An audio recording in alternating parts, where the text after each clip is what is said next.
ভারতের নরেন্দ্র মোদী, বর্তমানে মোদী, ওরাও কিন্তু কোন জাতি তা জানি না। এর আগে ছিল মনমোহন সিং। মনমোহন সিং, মনমোহন সিং এর ছবি দেখছেন না? ডাইরেক্ট তো দেখেন নাই। মোদী তো এসে 2 বছর আগে জুমো পড়ে গেছে বাংলাদেশের থেকে, ওলাকান্দি গেছে শুক্রবারে, তারপর গেছে সাক্ষী। তো এই মনমোহন সিং এর মাথায় পাগড়ি দেখছেন না? পাগড়ি আছে না? পাগড়ি আছে, পাঞ্জাবি পরে, ধুতি পরে, পাগড়ি পরে। ওরা শিখ জাতি, ওরা গায়ের লোমজম কাটে না। মুখে দাড়ি আছে, এই দাড়িরে পাতলা কালো কাপড় দিয়ে আটকায় রাখে, আর মাথায় যত চুল আছে সব পেঁচাই পুচাইয়ে পাগড়ির মধ্যে রাখিয়া পাগড়ি দিয়ে আটকায় রাখে। পাঞ্জাবি পরে, ধুতি পরে, শিখ জাতি। এরা পুরুষরা সকলেই পাগড়ি পরবেই। জেনেভা কনভেনশন, আমেরিকার কোন মিটিং, পশ্চিমা কোন মিটিং এ বাংলাদেশের মুসলিম প্রেসিডেন্ট সেও প্যান্ট শার্ট টাই কোট পরিয়ে সেই গডফাদারদের সুন্নতের অনুসরণ করে মিটিং এ অংশগ্রহণ করে, কিন্তু একটা বারও কেউ বলতে পারবে না যে মনমোহন সিং পাগড়ি খুলিয়ে প্যান্ট শার্ট পরে গেছে। সে তার সুন্নতের অনুসরণ করে একটা বারও সে পাগড়ি খোলে নাই, পাঞ্জাবি বাদে সে প্যান্ট শার্ট পরে নাই। কোট উপরে পড়লেও তার পাঞ্জাবি রয়েছে, তার ধুতি রয়েছে, সে তার ধুতি আর পাঞ্জাবি আর পাগড়ি পরে গেল। তুমি মুসলমানের সন্তান, তুমি মুখখান্ডে ডবল চার্জ দিয়ে প্যান্ট শার্ট টাই কোট পরে একেবারে গডফাদারদের অনুসরণ করে সে জায়গা যাও, তোমার সম্মান কোথায়? তুমি অবশ্যই কি বলে মনমোহন সিং এর সমান সম্মান সেখানে পাও না। তুমি কি হয়েছে কি তোমার?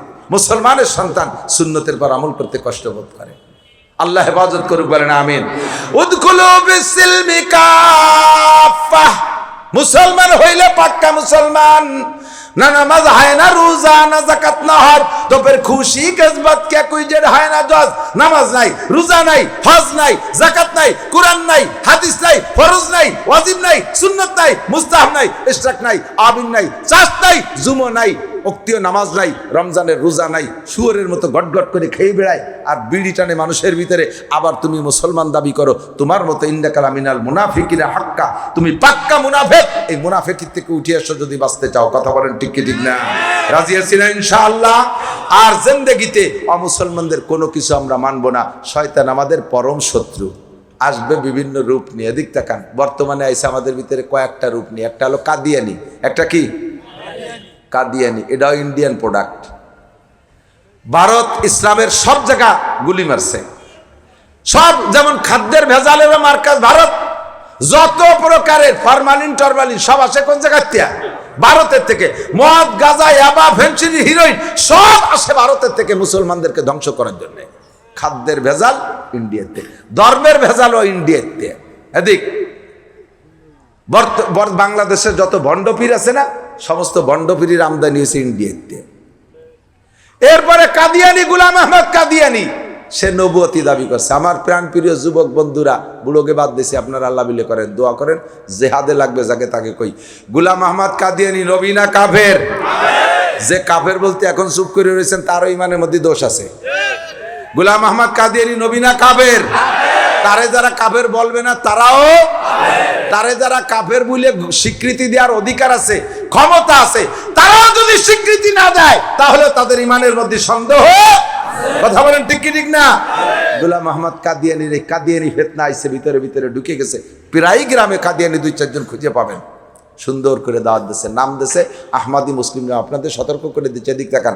ওরা যে বই পুস্তক দেবে, বইয়ের গায়ে আছে আহমাদি মুসলিম জামাত, আহমাদি মুসলিম জামাত। আপনারা মনে করবেন যে আহমদ তো আমাদের নবী না, আর মুসলিম তো আমাদের দলের নাম, তাহলে তিরা আমাকেই লোক, এরা তো আমাকেই লোক। এই বলে সাধারণ পাবলিক তাদের কাছে দুর্বল হয়ে যায়।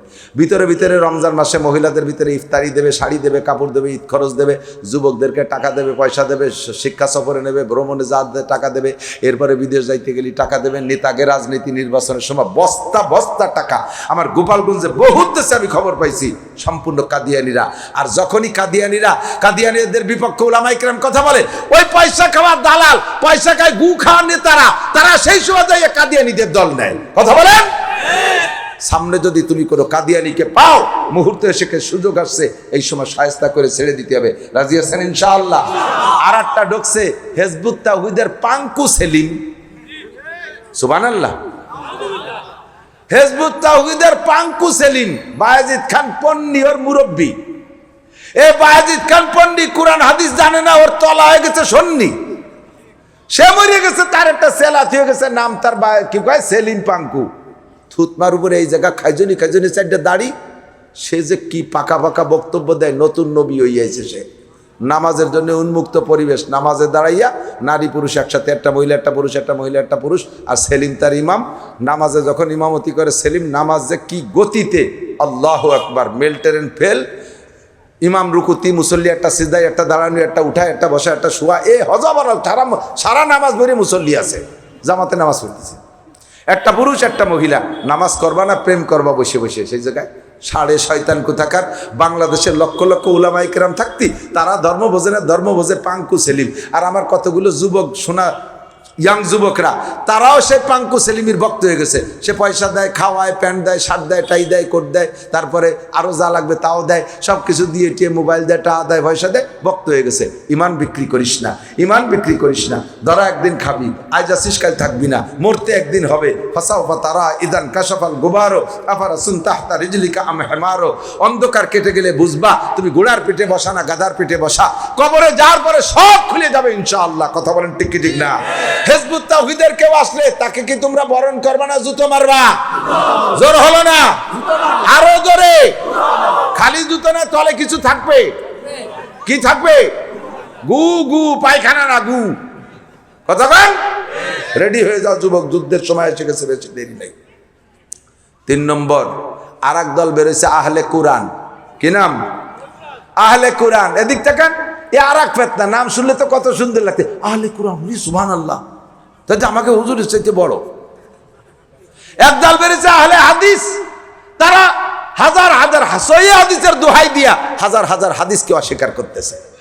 আমরা জানি না লেখাপড়া, স্কুল কলেজে ইউনিভার্সিটিতে পড়ে 6 পাতার কয়খান চটি বই পড়িয়ে উনি আহলে হাদিসের মুহাদ্দিস হয়ে গেছে। বাংলাদেশে হাজার হাজার সাইকুল হাদিস রয়েছে, তারা জীবন ভরে হাদিস পড়ে হাদিস বোঝে না, আর দামলা 2 দিন 2 চটি বই পড়িয়ে মুহাদ্দিস হয়ে চলে আইছে। এই কথা দেখেই, এই আহলে হাদিসের নাম দেখে আর এক দল বেরিয়েছে আহলে কুরআন। এরা কয় নামাজ 3 ওয়াক্ত। নামাজ কয় ওয়াক্ত? নামাজ কয় ওয়াক্ত? জোর হলো না? ওরা কয় 3 ওয়াক্ত। যদি 3 ওয়াক্ত ওয়ালা কেউ দাওয়াত দিতে আসে, আপনাকে বড় আমার রাখতে।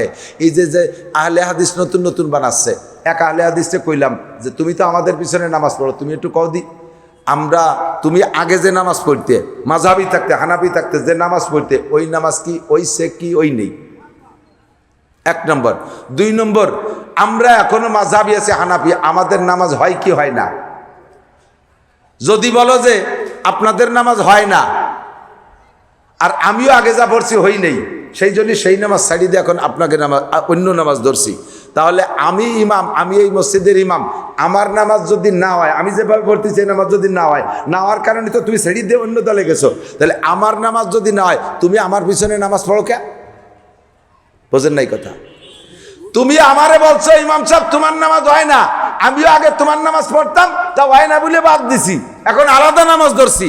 এখন আমি তো মসজিদের ইমাম, মাযহাবি ইমাম, আমি আমার নামাজ পড়ি, আমি আমার নামাজই পড়ি। তা তোমার নামাজ হয় না বিদায়, তুমি আমার নামাজ হয় না বিদায় তুমি ওই নামাজ, আমার নামাজ ছেড়ে দিয়ে অন্য নামাজ ধরছো। তাই তুমি আমার পিছনে নামাজ পড়ো কে? আমার নামাজ তো হয় না। যার নামাজ হয় না তার পিছনে তুমি নামাজ পড়লি, তোমার নামাজও হয়, তাহলে পড়ো কে? কয়টা কি হারবো, কি হরবা, যা ওরা তাই হরো। আমরা বেটারে হাদিস কোরআন পড়ি আইছি, এ বলে একদল বেরোইছে। আর আহলে কোরআনরা কয় 3 ওয়াক্ত নামাজ। আল্লাহ হেফাজত করুক, বলেন আমিন। ভিতরে বহুত কৌশলে আমাদের ঈমান ধ্বংস করার জন্য নেমে পড়ছে। আল্লাহ তাআলা সেখান থেকে বেরিয়ে আসার তৌফিক দান করুক।